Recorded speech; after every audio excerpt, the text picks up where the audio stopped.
Hemos llegado al final de una semana de estudio de la Palabra de Dios, la primera semana de nuestro nuevo folleto de estudio, un folleto que definitivamente nos va a ayudar a comprender cuál es nuestra esperanza, nuestra verdadera esperanza frente a todos los artilugios que el enemigo se ha inventado para que nosotros desviemos nuestra vista de dónde debemos ponerla.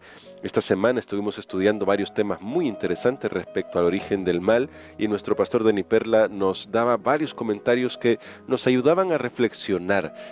Como él lo dijo en algunas ocasiones, lo expresamos todo en palabras humanas, así que lo único que podemos hacer es confiar que se ha dado lo mejor que podemos en cada comentario para ayudarle a comprender. Pero definitivamente esto es solamente un comentario y su estudio personal de la Biblia, ese que usted hace ahí en casa, con su Biblia, con su folleto también, si usted ya lo tiene, ese es el que le va a ayudar a fortalecer. Nosotros acá solo queremos aportarle un granito de arena. Y hoy vamos a hacer un resumen de lo que hemos estudiado durante estos días. Así que vamos a hacer una oración para realizar nuestro resumen. Querido y bondadoso Padre, te damos gracias por tu provisión que es abundante. Te damos gracias porque tú cuidas de nosotros y te damos gracias por lo que hemos aprendido en esta semana. Oramos pidiendo sabiduría en el nombre de Cristo Jesús. Amén. En la semana se destacó un concepto que no quiero pasar por alto de nuevo para reforzarlo en este resumen, y ese concepto es el del dualismo. Las religiones orientales, la filosofía griega y un montón de sistemas filosóficos o filosófico-religiosos han intentado crear en la mente del ser humano la idea del dualismo. El dualismo significa que el bien y el mal deben existir siempre, que el mal de alguna manera es necesario, pero descubrimos esta semana que el mal no es necesario. Dios no necesitaba el mal, es más, Dios quería proteger al universo del mal. Entonces alguien se preguntará, pero si Dios quería proteger al universo del mal, ¿por qué creó seres que podían tener la posibilidad o que tenían la posibilidad de pecar? La respuesta la descubrimos en esta semana, es simple y sencillamente que Dios es amor. Dios es amor y su amor no le permitiría actuar con prejuicios de lo que sus obras harían. Él no está limitado por nosotros ni por nuestras acciones, claro que no. Él quiso siempre compartir ese amor y la única manera en que podía compartir ese amor era con criaturas que fueran inteligentes y que pudieran responder adecuadamente a sus llamados de amor, a sus evidencias del amor. Eso es los ángeles y nosotros los seres humanos y otras criaturas en otros mundos, otras criaturas inteligentes, como las que se describen allá en el libro de Job. No vamos a entrar en detalle en ese tema. El universo es tan vasto que no podemos creer que somos los únicos en el universo. Además de los ángeles y la creación de esta tierra, hay más creación de Dios. Sin embargo, el elemento clave aquí es Dios creó por amor y por amor dotó a sus criaturas de libertad moral para elegir, o lo que llamamos en un término bastante común, el libre albedrío. Ahora, considerando eso, noten el riesgo que Dios tomó. Dios dio a su creación la libertad también de ir en contra de Él. Claro, puso en evidencia, porque esto siempre yo quiero que ustedes lo tengan en mente, puso en evidencia las consecuencias. Dios siempre ha sido claro, siempre ha sido claro. No es el mago que engaña a la persona haciendo un movimiento de mano por un lado y haciendo el truco por otro, no. Dios es muy directo y claro. Mientras estamos en armonía con su voluntad, podemos tener vida. Pero cuando nos rebelamos contra Él, eso se constituye en el pecado. El pecado, así en mayúscula. Eso se constituye en el pecado, la rebelión contra Él, que produce todos los pecados que nosotros conocemos y de los que, bueno, hemos experimentado en nuestra existencia aquí en la tierra. Así que recuerden, la rebelión no llegó porque Dios la creara, Dios no la necesita.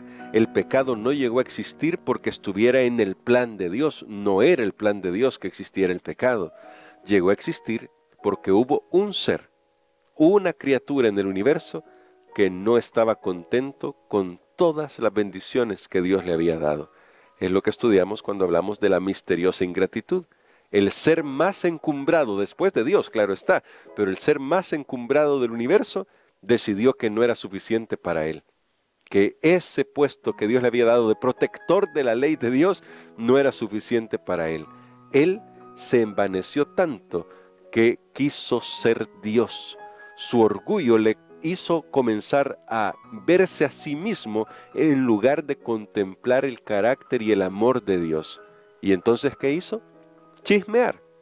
Eso es lo que podríamos decir, es una de las traducciones de Ezequiel 28 cuando dice que tú te corrompiste a causa de tus contrataciones o de la multitud de tus transacciones, depende de la versión que usted lea, pero ahí el texto en hebreo nos da la idea de que Lucifer en el cielo comenzó a propagar chismes, calumnias sobre el carácter de Dios, proyectando lo que él mismo tenía en su corazón, ingratitud, injusticia, todo eso, proyectándolo sobre Dios. Qué tremendo, ¿no? Que la criatura no lograra ver su posición, pero no podemos, y lo voy a decir de esta manera, no podemos criticar a Satanás porque nos pasa exactamente lo mismo. Aunque eso lo vamos a estudiar la próxima semana, a los seres humanos hoy día nos pasa lo mismo porque no queremos asumir nuestro lugar de criatura, queremos ser Dios.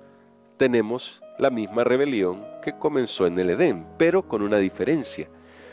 El pastor Dani Perla nos dijo en esta semana, y fue muy interesante su comentario, que para Lucifer no se creó un plan de salvación como para nosotros, y es por una razón. Esa razón está explicada en nuestra lección de este día, y se encuentra en la cita que dice así, en la cita que está aquí en nuestra lección de hoy, y dice así: si pudieron revelarse en la misma presencia de una gloria inexpresable, no podían ser puestos en una condición más favorable para ser probados. No había reserva de poder, ni mayores alturas, ni profundidades de gloria infinita para dominar sus celosas dudas y sus rebeldes murmuraciones.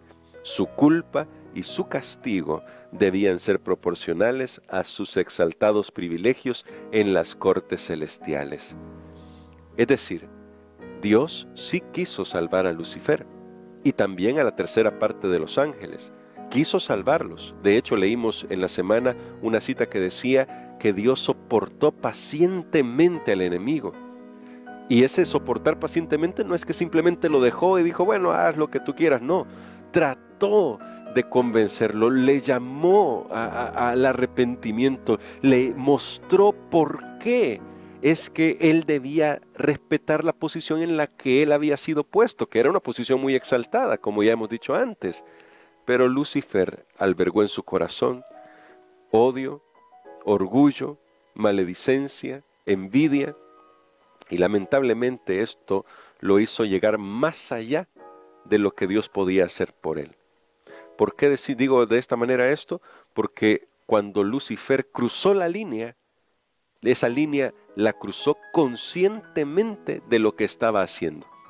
A pesar de la revelación que tenía de Dios, una revelación completa, si podríamos decirlo así, esa revelación no hizo que Lucifer desistiera de su orgullo. Y por eso, Lucifer se convirtió en Satanás. Es por eso que también explicamos en la semana que el mal no tiene sentido, es algo irracional. ¿Cómo puede ser que alguien en la misma presencia de Dios se rebele? Eso es inexplicable. El pecado es el misterio de la iniquidad, pero Dios le pondrá fin al pecado y tomó el riesgo de darle libertad a sus criaturas, pagando el precio más alto que se puede pagar. La cruz del Calvario nos muestra hasta qué punto Dios respeta nuestra libertad. Él tomó sobre sí la paga del pecado para que si tú y yo decidimos volvernos a Él, arrepentirnos de corazón y volvernos a Él, no tengamos que sufrir la suerte del enemigo. Nosotros tenemos una oportunidad si reconocemos que el Creador, en su amor, ha desarrollado un plan para salvarnos a ti y a mí. Si reconocemos a nuestro Dios como nuestro Señor, si miramos a Jesús y su cruz y luego su resurrección como nuestra esperanza, entonces tendremos esperanza. Así que al finalizar esta semana, solo debemos preguntarnos, ¿vamos a dudar del amor de Dios, que se entregó a sí mismo para que nosotros, para que yo, una criatura envilecida por el pecado, lo matara? Porque fueron mis pecados y tus pecados los que mataron a Jesús. ¿Vamos a dudar de ese amor tan grande? Yo espero que no. Yo espero que hoy le digamos al Señor, Señor, gracias por tu amor. Ayúdame a vivir para ti. ¿Qué tal si oramos por eso? Para que el aprendizaje de esta semana nos ayude a comprender que el mal no tiene sentido. El mal surgió de la ingratitud y del orgullo de una criatura y de las criaturas.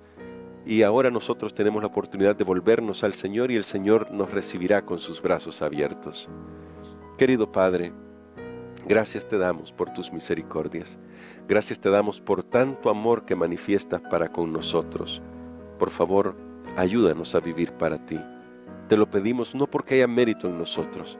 Reconocemos que el mal es un intruso en el universo. Tú solo quieres el bien para tus criaturas.